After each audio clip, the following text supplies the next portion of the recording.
Of course, this afternoon. Now the teams are about to arrive here, and I've been rejoined up here by Bob Wilson, and Jimmy Hill's come in, having been talking to the fans. Jimmy, outside, I believe.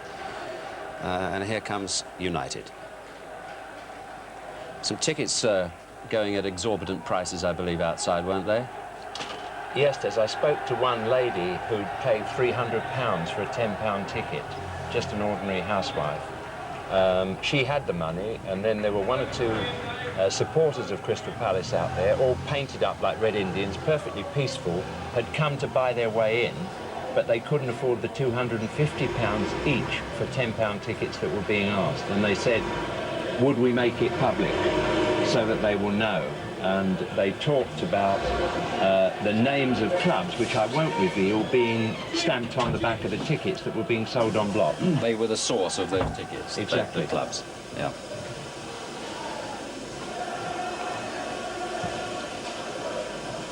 Right, there's the man, Alex Ferguson, who's won the Scottish Cup a few times with Aberdeen, but this, he says, is the most important day of his life. Every time we've been on before, there's been talk about him being sacked, Des, if you remember that. We've gone through the cup victories, and each time not only he survived, but now in his day of glory. This is, of course, the first Saturday Cup match for Manchester United this year. They played on Sundays all the way through, and we followed them all the way through. Yeah.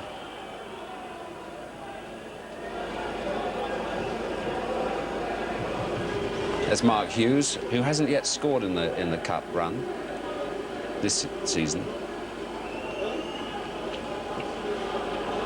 He's not my favourite player, Mark Hughes. I don't know about Bob on that. You know, I think so many moves break down on him for United. So much will depend on him being in form this afternoon. They tend to leave him up the front by himself, rather, and pack the midfield, and where his strength is, he scores, of course, goals out of nothing. At the same time, he misses good chances. He seems to want to knock the casing off the ball every time, Mark Hughes, but he does either score absolutely fantastic goals or rather squander some useful chances. Have him as 7-1 favourite to score today. Well, if he's not scored so far, there's a good chance he might do it. Is that John Motson? He's not playing, is he? Yeah. John Motson with Brian McClare there. He's getting his last facts and figures correct, isn't he, Motty? He hasn't got one of their suits, has he? Probably. John, of course, our match commentator today. Those pictures of them arriving recorded just now. And this is the Crystal Palace players and the Crystal Palace captain there on the pitch, and Steve Coppell. And that's Ian Wright. Now, will he play? Will he start the match? The teams haven't yet been confirmed. Do you expect him to, Bob? I think he should play, Des. I really do. I think that the combination, that Bright and Wright combination, has been so important to Palace in getting back into the First Division in the playoff stage last year. And I really believe that, I mean, he wouldn't be playing in a reserve team game and getting through it and scoring a goal in the past week or so. And I think it's very, very important for Palace this afternoon. I think United were worried about it. Now, I ought to just point out they're the England lady players who've been playing a little exhibition match here against Scotland, and clearly they're well known to the Crystal Palace boys. We've been talking about underdogs, haven't we? We've talked about Crystal Palace as the underdogs, but in a sense, it's a misnomer, isn't it? Because they've beaten United in the league. And they're drawn with them. And also, they're on exactly the same points in the First Division at the end of the season. So the only reason it's called underdogs today, Palace, is the fact that they cost possibly £3 million and come from South London. And Manchester United cost 11, 12,000. Yeah, 11, 12,000. You're only talking about the size of the club in the mind, but as regards, I don't think there's an underdog today in terms of current form at all. Their records say that both teams are entitled to win the match, and both teams could lose it today. I think it'll be very close. And of course, if you're talking about underdogs, the underdogs have got a super record here in recent seasons, haven't they? They have. Wimbledon, with Coventry, etc. Yeah. First-timers, both those clubs were first-timers, and for Crystal Palace it's first-timers as well. This is very important for the Crystal Palace lads, because only one, really, Andy Thorne, who played with Wimbledon a couple of seasons ago, knows about this pre-match, going out there, getting a feel of the surface, getting used to the atmosphere. A lot of people say, well, will they freeze? Well, Coventry didn't freeze and Wimbledon didn't freeze, and I really don't expect these lads to freeze at all either. they're too busy to freeze because their manager will have them so hyped up, looking upon themselves to an extent as the less glamorous side, if not underdogs, to run until they drop for the Palace cause. I mean, that's what they did against Liverpool, and they wore them down. They would not be beaten in the end. But a very interesting point you make about picking players who've recently been injured. Going back to the 1982 World Cup, when Ron Greenwood didn't start with Trevor Brookie and Kevin Keegan, two of our star players at that time, and brought them on at a point where we'd already got behind.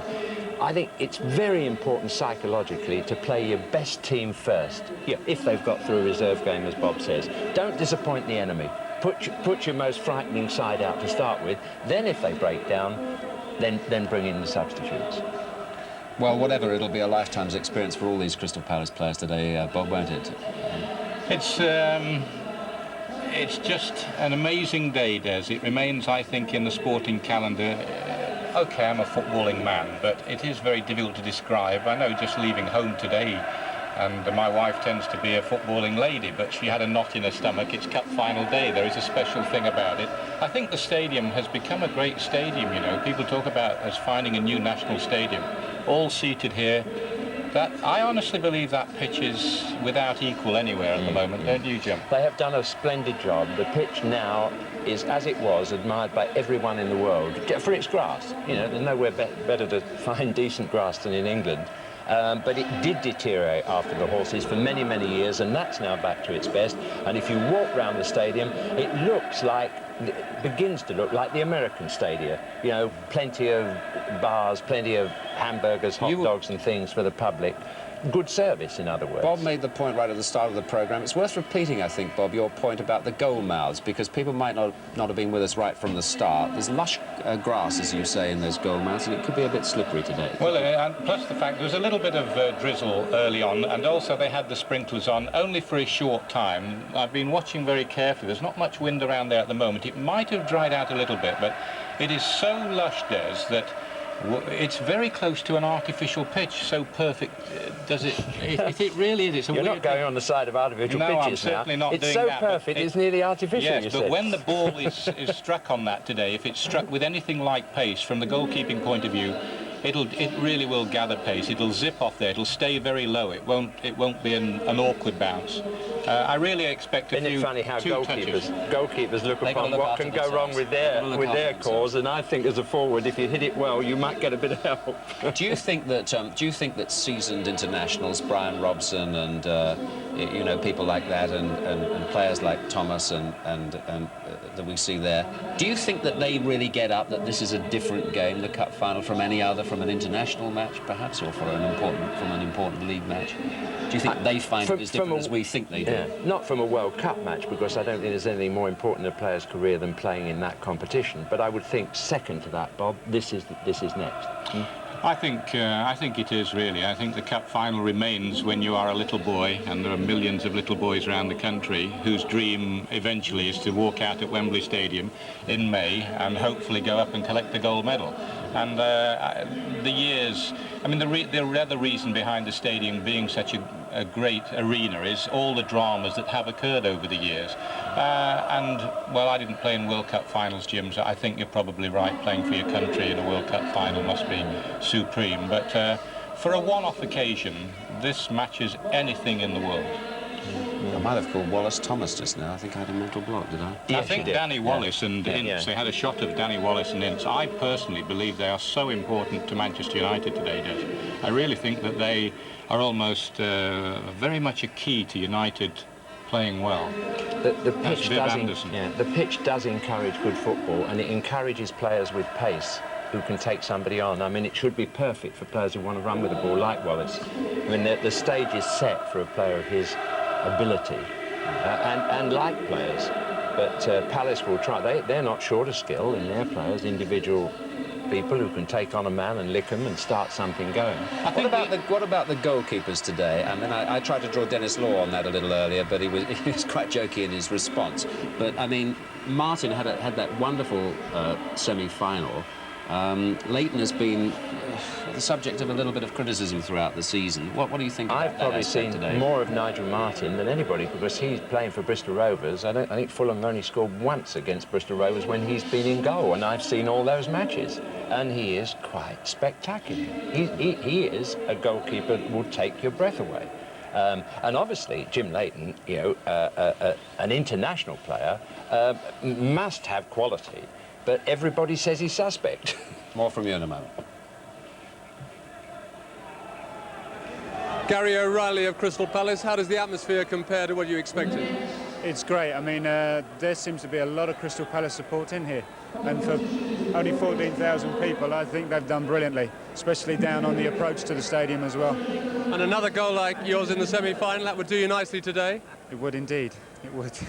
The team, the Palace team, as I understand it, the same as the semi-final with Ian Wright and David Madden on the bench. I believe so, yes. So you're a happy man at this moment, looking forward to it? Bit nervous? Yeah, a bit nervous, but we, you know, got so much to concentrate on, you haven't got time for nerves. Gary O'Reilly, thank you very much, all the best. Thank you. Well, Neil Webb, it's been quite a turnaround for you, hasn't it? Achilles injury, and look as though you're out the game for a long time, and here you are at Wembley final. Yeah, it's been a long, hard struggle to get my fitness back, and I believe now that I've done that, I've got the biggest stage in the British game to prove it. It was something that kept us going through a disastrous league season this year, and it'd be nice if we can finish the season how we started it. How many senior games have you actually played after that 6 months absence? This will be my ninth. So, Wembley has a tradition of sapping players' strengths. The grass is quite long. yeah, it has that, but once you get here at Wembley, in the atmosphere here, no matter if it's cup final or playing for England, I mean, your fitness shouldn't really be a worry, and you should be able to fly through the game because it goes very quickly. So I'm really looking forward to it, and I've got a bit to prove to people that I am back, and hopefully I can do that today. Particularly Bobby Robson. Particularly that I'm still fighting for my place in the squad to get to Italy, so that's another target I've got to aim for at the end of the game. Have a good game. Thank you very much, Tony. Cheers. John Pemberton of Crystal Palace. Mixed emotions for you. You were a United supporter not so long ago. Yeah, that's right. If I wouldn't have been playing here today, I'd have been stood up there with them lads. It's a fantastic day really for everybody in it. You're not going to be short of support, it doesn't look like. No, it doesn't look like. We've just been down the bottom there, and we didn't get a lot of tickets, but they're going to make enough noise, so hopefully they can cheer us through. And for a player who spent some years in the lower divisions, it's an even bigger day, surely. Oh, of course it is, yeah. I mean, I've put around the 4th division like a lot of our players have done. But like we had chances to play in the 1st division, and we've all took that, and this is a highlight really of the whole season we've had. And Jeff Thomas, the captain, that's something you share with John, experience in the lower divisions? Oh yes, to say of 2 years ago, ask me and John where we'd like to be. You know, obviously we say Wembley, but to be actually turn out here for Crystal Palace today is something special for everybody. You said to me yesterday you couldn't really take it in, you were there, and that's why you weren't so nervous. You take it in now? I'll definitely take it in, but I'm enjoying it. It's not got to me yet. You know, the nerves are obviously tingling, but I mean, before every game you get nervous, but I mean, it's hopefully, you know, everything goes well for us today. Try and enjoy it, both of you. Thanks very much indeed. All the best. Well, Mark Robbins, the decision from Alec Ferguson is that you take the substitutes shirt. Are you disappointed? No, not really. I'm just glad to be involved in the 13. I just want to make the most of the day and hope we win. Have you been at Wembley before? I have, yes. 1986, I was here with England, or Lillishall, under-16s. We won 3-2, so hopefully we can continue to win. It's a bit of a bigger occasion today, isn't it? What are your feelings when you walk out here now? It's unbelievable. I mean, you just got to experience it for yourself, and it's really my first time playing in front of such a big crowd, so hopefully everything will go well. A lot of players do freeze on this occasion. It's a bit awe-inspiring, isn't it? When you first walk out it is, but I think once you get playing, it all seems to go away because you're concentrating on the game. I suppose your dream last night was coming on as sub and scoring the winning goal, was it? Not really, no. I don't tend to dream about things, so just try and keep things off my mind until the actual day. Final thought, how many members of your family are here? I think it's about 24. I've only got 24 tickets this year. Have a good day, Mark. All right, thanks a lot. Andy Thorne of Crystal Palace, how does it compare to 2 years ago with Wimbledon? Yeah, it's great day. We can take a lot more in this time, and the fans have been brilliant, and we're just looking forward to it. And do you have deep down any fears at all? Not really. I mean, if we go about our business, we should be okay, you know. And what are the folks saying to you? You've got family in the crowd here? I've just been looking for them, but I can't find them. they'll probably give him some stick afterwards, but no, as I say, it's going to be a great day, and we're going to turn in a good performance, I hope. And the important thing is to take it all in. That's right. I mean, don't rush about, and you know, hopefully we can enjoy ourselves. Andy Thorne, all the best. Thank you very much indeed. Good luck to Newcastle tomorrow as well. I hope they get a result. Cheers. Okay. Well, he's done it once already with Wimbledon.